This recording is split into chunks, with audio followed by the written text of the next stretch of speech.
se dar bem. Esse garanhão tem um plano infalível. Por Ela, Sou Eva, de segunda a sexta, 3h30 da tarde, no SBT. Polícia Federal acaba com o mensalão do tráfico na Rocinha. 5 policiais militares e a mulher do traficante Ney foram presos. Os PMs recebiam R$40 mil por mês para passar informações aos traficantes sobre operações. Daqui a pouco, todos os detalhes. E ainda, terror em Itaguaí. Um tiroteio numa avenida movimentada termina com um bandido morto e um PM baleado. O policial tentou impedir um assalto. Houve pânico e correria. Daqui a pouco a reportagem completa.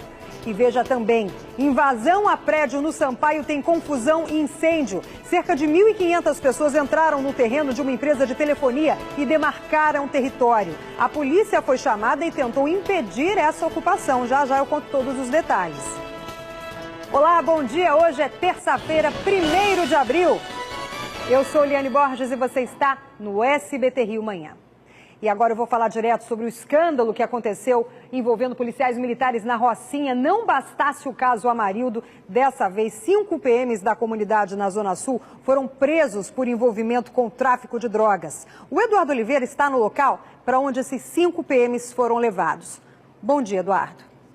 Bom dia, Liane Borges. Desde ontem à tarde eles são trazidos aqui para o Batalhão Especial Prisional da PM em Benfica. Dos 5 policiais militares presos, 3 trabalhavam no Batalhão do Leblon e 2 na UPP da Rocinha. Eles foram identificados, Liane Borges, como os sargentos Arnaldo Damião Cavalcante, Mário Alvispo Júnior e o cabo Sidney Leão dos Santos Filho. Os soldados que atuavam na UPP da Rocinha foram identificados como Alessandro Mendes dos Santos e Ramon Santiago de Moura. Eles estavam envolvidos no esquema da venda de drogas, como mostra a reportagem da repórter Cláudia Ramos.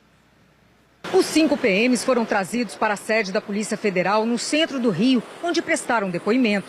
4 deles são do Grupo Tático de Proximidade da Unidade de Polícia Pacificadora da Rocinha, na Zona Sul do Rio. O 5º é do setor de inteligência, com acesso a informações sigilosas de operações da PM. Danúbia de Souza Rangel também foi presa.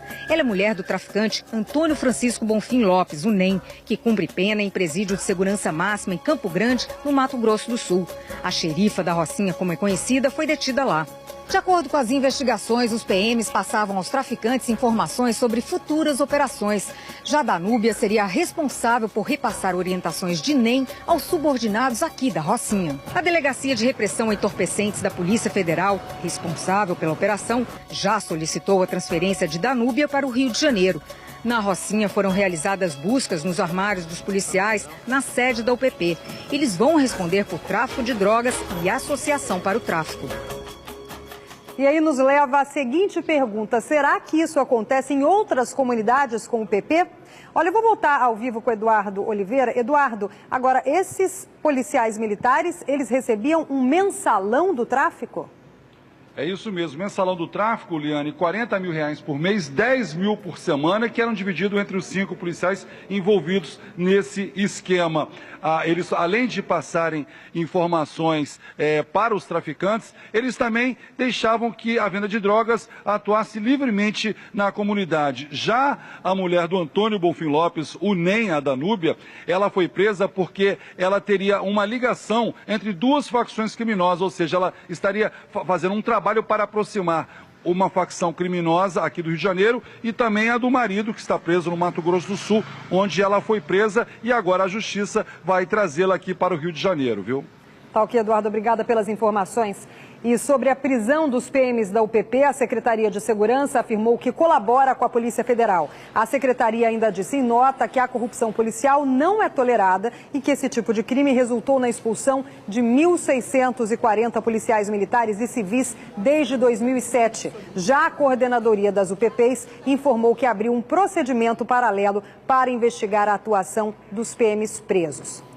Está aqui comigo mais uma vez o delegado Carlos Augusto Nogueira, que chegou a fazer a prisão da Danúbia há algum tempo atrás, mas na época não obteve sucesso, agora novamente ela presa, não é isso? Bom dia. Bom dia a todos. Na verdade, a primeira pessoa que prendeu a Danúbia fui eu, fiz um flagrante em 2011 e ela permaneceu presa por 9 meses. Ao final, ela foi inocentada por associação ao tráfico enfim, disseram que não havia provas, né, suficientes, coisa e tal, e agora ela está presa novamente.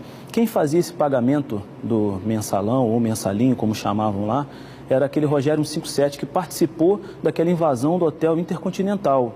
Não sei se você se recorda, em 2010, sim, claro, salvo engano, e ele participou, ele era um dos braços, isso, ele passou a ser um dos braços mais fortes do NEM, né, como se diz no jargão policial, porque o Leão faleceu, o Leão morreu, e aí ele passou a assumir esse posto de pagamento e etc, né? Agora, Eliane, é bom que se diga, isso aí é que nos prejudica, porque 5 policiais, um deles era da ação de inteligência.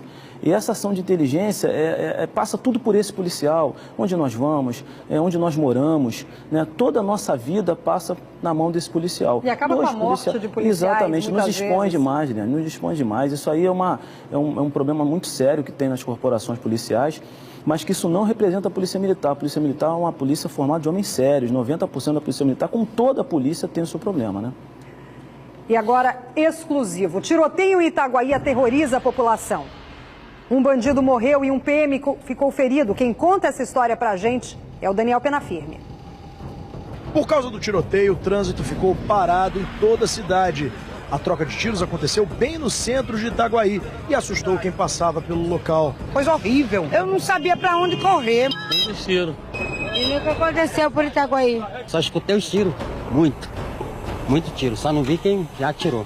Tudo aconteceu aqui na rua Curvelo Cavalcante, uma das vias mais movimentadas do centro de Itaguaí. Os bandidos iam assaltar esta farmácia quando foram surpreendidos por um policial militar à paisana que trabalha na segurança do prefeito da cidade. O policial estava nesse veículo e viu a movimentação dos marginais no carro que estava à frente. Este veículo aqui com placa do Rio de Janeiro. O policial, então, desconfiou dos homens que estavam nesse veículo e acabou fazendo uma abordagem. Nesse momento, de acordo com a polícia, os bandidos reagiram dando início a uma grande troca de tiros aqui neste local. Houve pânico, houve correria e um dos bandidos acabou sendo baleado e morreu. Era o bandido que estava dirigindo o veículo. O corpo continua no mesmo local. O outro bandido acabou sendo preso.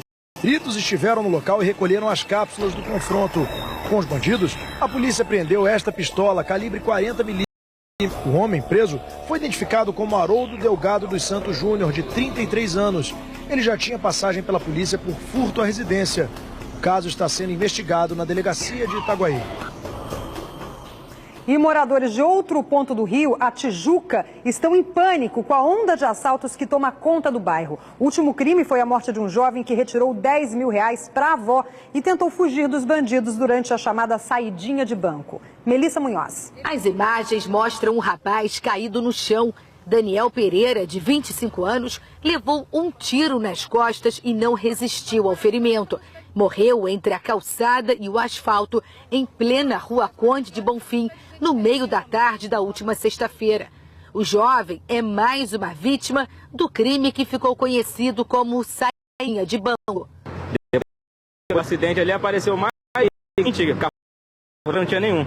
Daniel deixou a agência da Caixa Econômica pouco antes das 4 da tarde, a pé para casa no Largo segunda-feira, uma distância de apenas 3 quarteirões que foi interrompida pela violência. Daniel tinha sacado R$10 mil para a avó e caminhava por aqui quando foi abordado por 2 homens armados numa moto vermelha. Ele reagiu tentando correr e acabou sendo baleado. Os bandidos pegaram a mochila e fugiram, sem saber que metade do dinheiro estava guardada no bolso da bermuda. No velório, a família de classe média não quis falar sobre o caso.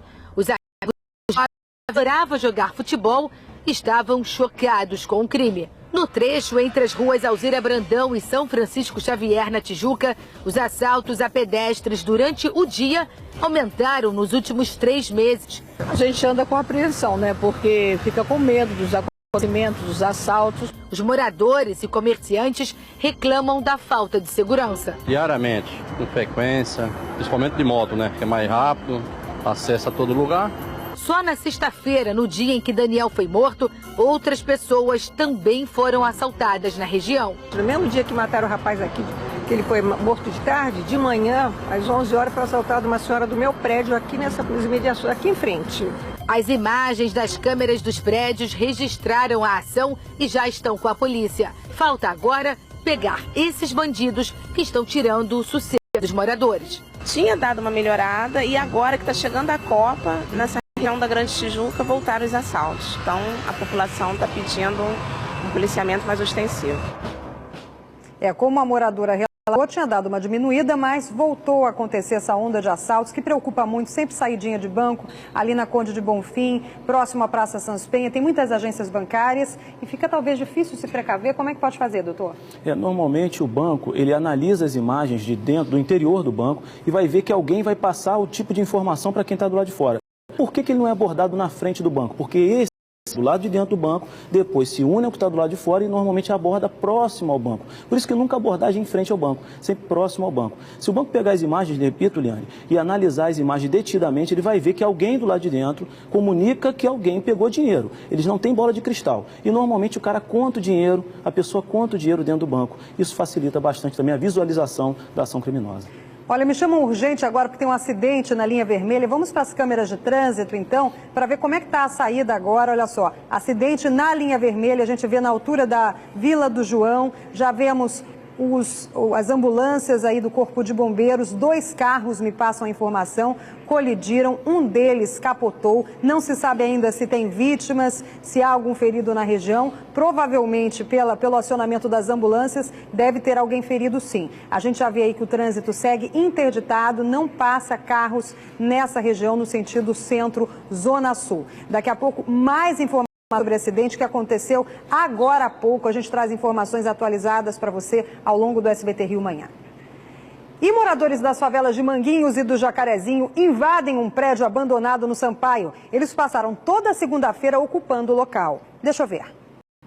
Os sem teto invadiram um terreno e um prédio onde funcionava a antiga Telemar, na rua 2 de Maio, no Sampaio. Pelo menos 1.500 das comunidades do Jacarezinho e de Manguinhos lotearam o local. O edifício não tem luz nem água. Algumas pessoas atearam fogo em fios. O prédio está abandonado há 8 anos. Nós resolvemos tomar essa atitude, que a nossa comunidade está ficando até pequena, já tem construções de barraco na beira do rio, tem pessoas que moram de aluguel, tem pessoas que moram na casa de parentes, pessoas que foram tiradas dos barracos de Barra do Viaduto, algumas pessoas foram para Cosme. Outras pessoas só receberam 3 meses de aluguel e nada mais da prefeitura. Estão nessas precariedades. Os novos moradores consideram um absurdo gastar R$300 para alugar barraco, enquanto o espaço estava abandonado sendo usado por dependentes químicos. Nós estávamos visualizando esse prédio há muito tempo. Por quê? E estava sendo só de serventia para dependentes químicos, que invadiam aqui. Até os moradores tinham medo de passar por aqui, por essa rua, e aí na frente. É só um lugar mesmo para viver, é só isso só. Houve enfrentamento entre ocupantes e policiais que tentavam conter saques às construções. Enquanto isso, mulheres limpavam e loteavam espaços onde ergueriam barracos. O policiamento foi reforçado no local para conter os ânimos.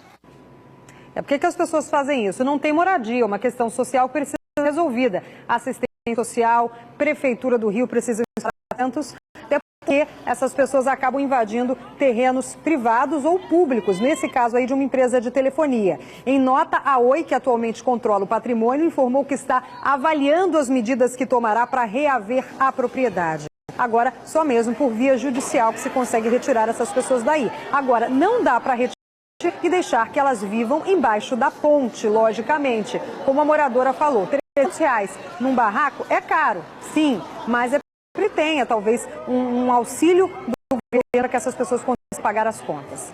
E depois da ocupação, o Complexo da Maré começou a receber uma força-tarefa de serviços básicos. Cerca de 500 homens da Coordenadoria Geral de Conservação, da Conlurb, da Rio Luz e da Defesa Civil iniciaram os trabalhos nas comunidades. Pode rodar.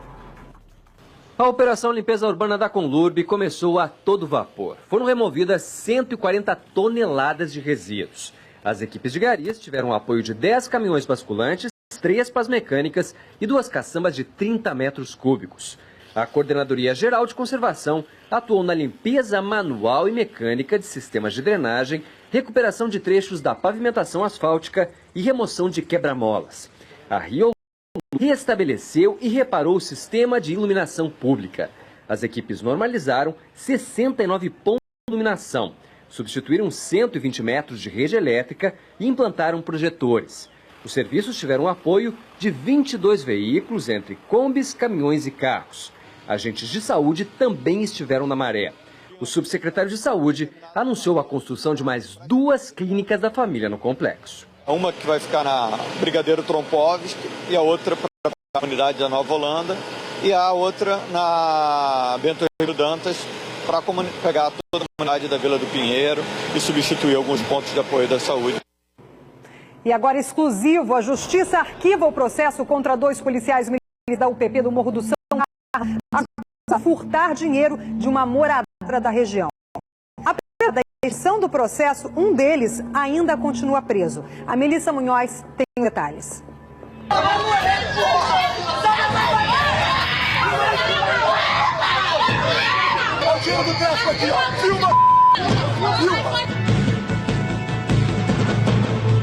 A pior sensação do mundo, é humilhante. Você vê seu nome estampado em todos os telejornais, eu trabalhando fardado, e acaba que você vai parar na cadeia, é humilhante.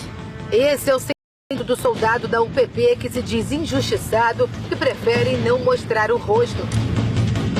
O policial militar foi acusado de pegar dinheiro do tráfico do São Carlos durante uma abordagem no alto do morro. A quantia, R$540. O valor da apreensão foi exibido no vídeo gravado pelos próprios policiais que participaram da ação. As imagens mostram a movimentação do tráfico.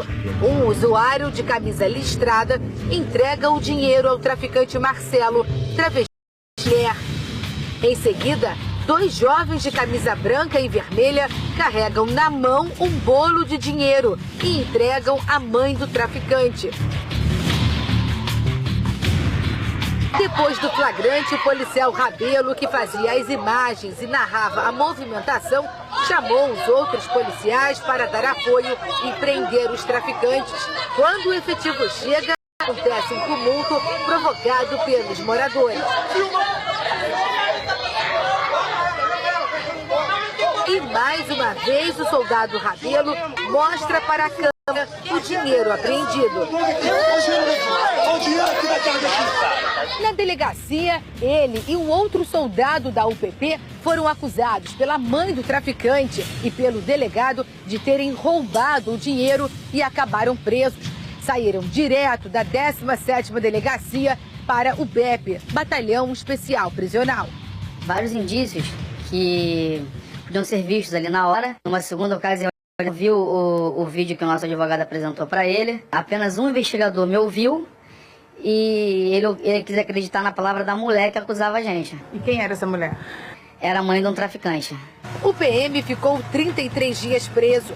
O Ministério Público, sem provas, não apresentou denúncia e a Justiça expediu o alvará de soltura. Mesmo assim, o soldado foi afastado das funções na UPP e teve a carteira e a arma apreendidas e ainda está sendo avaliado pelo Conselho Regulamentar Disciplinar e corre o risco de ser expulso da PM. Ainda tem um ideal dentro dessa corporação. Eu acredito que a justiça será feita. Enquanto aguarda a PM apurar a conduta, o soldado Rabelo continua preso. Espero poder limpar o nome de todo mundo que estava ali.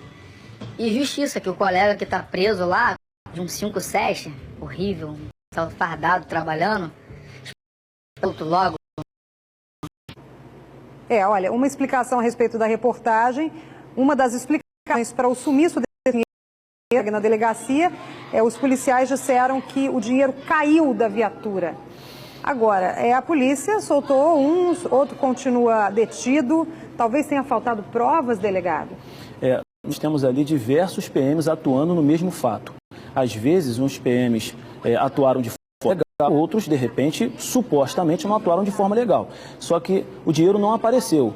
Então, o delegado se vê diante de uma pessoa apresentando o dinheiro para as câmeras e o dinheiro não apareceu. Um erro não justifica o outro. O fato da pessoa estar traficando não significa que o policial pode pegar, não estou dizendo que ele o fez, mas não significa que o policial pode pegar o dinheiro e guardar o dinheiro para ele. Não, o dinheiro do tráfico eu posso ficar, não é assim.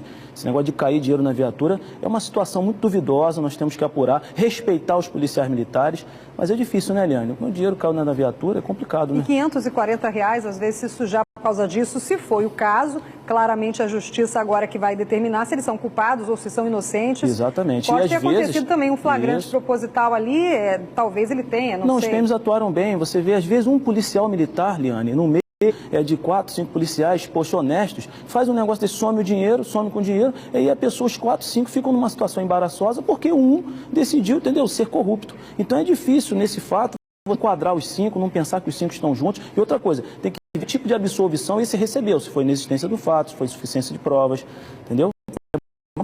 A chefia de reportagem me passa ainda uma outra informação, que depois que a mulher denunciou, essa que aparece reclamando ali nas imagens, aí foi apresentado o dinheiro na delegacia. Apareceu milagrosamente, não se sabe como. É difícil, né? É aí que eu falo, né? E as pessoas, de repente, esse que de repente a laranja podre, eu não estou dizendo que tem, mas às vezes esse, porque pode acontecer a pessoa perder, né? Mas esse que é a laranja podre se arrepende, aí apresenta e aí não deixa de ser crime. Então eu queria falar para o pessoal de casa que você, quando se arrepende assim, não deixa de ser crime. Minora a pena, mas não deixa de ser crime, tá, Liane? Tá ok.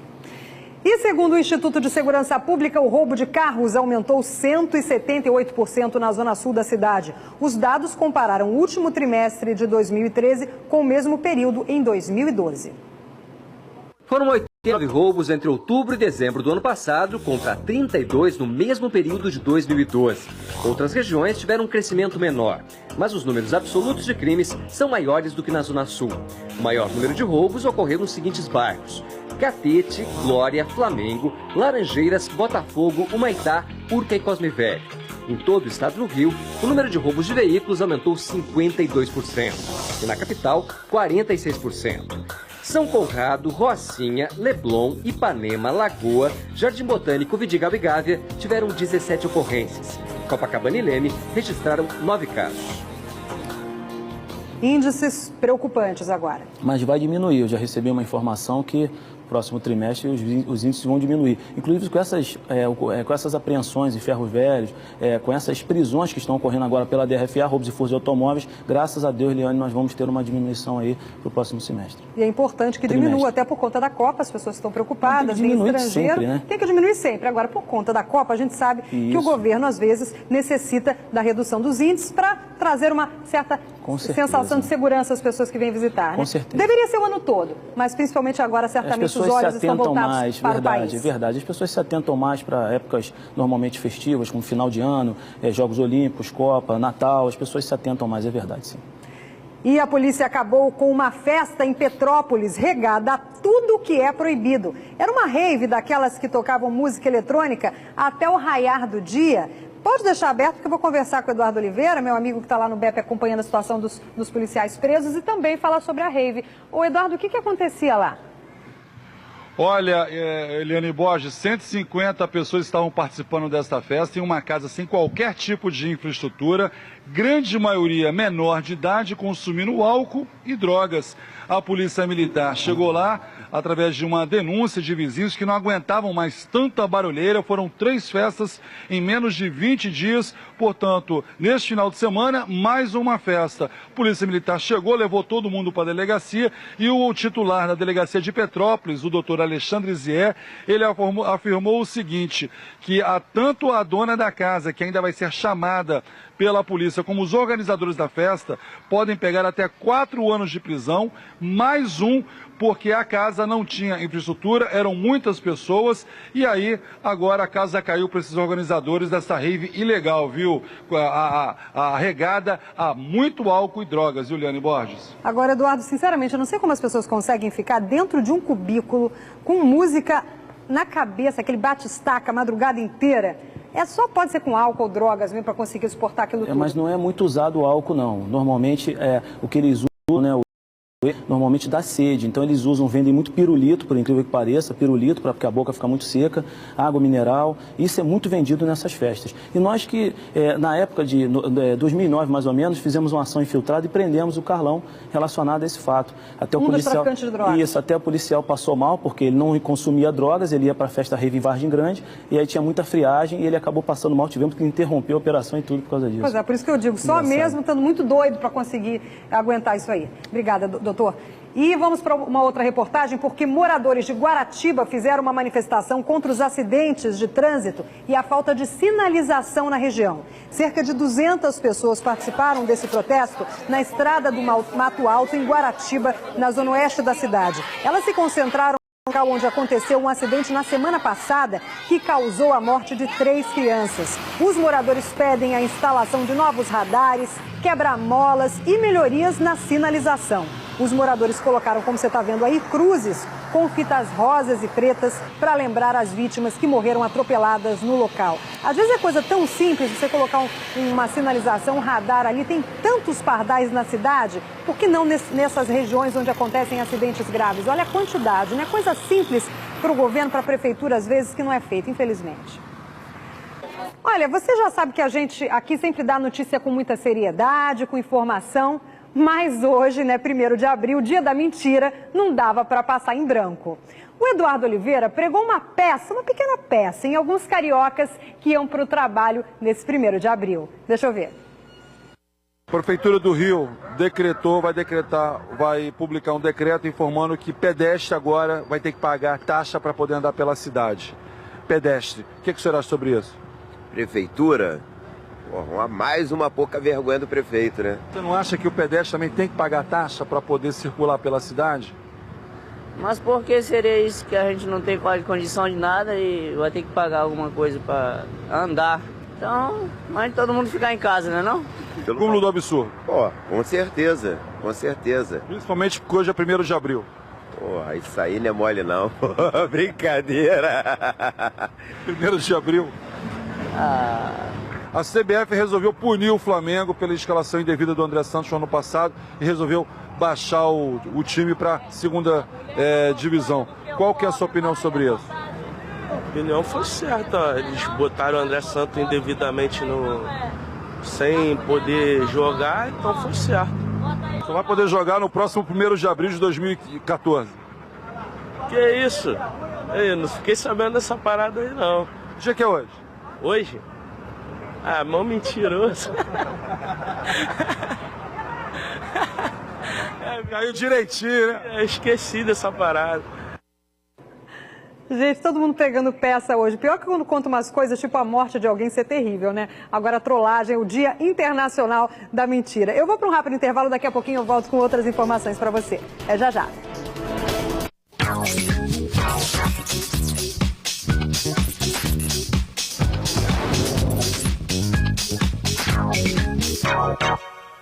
Tchau! Fernandinha Souza. Oi! Meu sonho era te conhecer. Jura? Mas você deve ter outros sonhos também, né? Um carrão pra te levar pra passear comigo.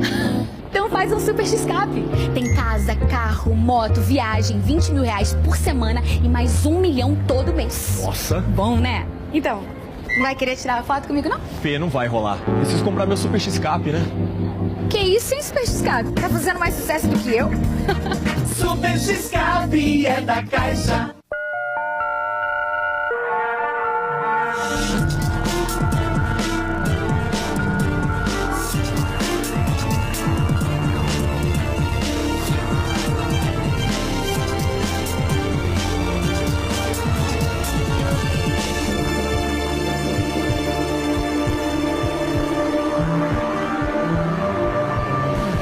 Someday by Justin Bieber. Fale com uma consultora ou consultor Jequiti. Ele tem saudade da namorada. Achei que você não ia me convidar. Precisa limpar seu nome. Já vi que tá procurando encrenca. Sabe como ele vai resolver a parada? É problema meu, não de vocês. Com muita loucura. Eu posso te arrasar agora. Adrenalina e velocidade. Sai da frente! Fúria em 2 rodas. No Cine Espetacular.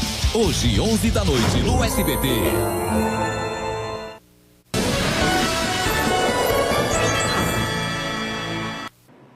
Atenção, eleitor! O Tribunal Regional Eleitoral deu prazo até o dia 7 de maio para quem precisa regularizar o título para votar nas eleições de outubro. O prazo também serve para o recadastramento biométrico, necessário apenas para os municípios de Niterói, na região metropolitana, e Búzios, na região dos Lagos. Então, fique atento, até o dia 7 você tem para regularizar o seu título. E eu fico por aqui, um ótimo dia para todos vocês.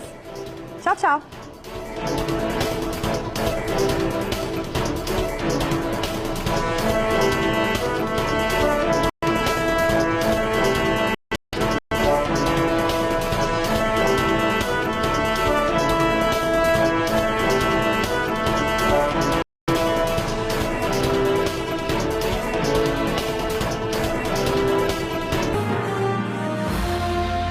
Sete horas mais 30.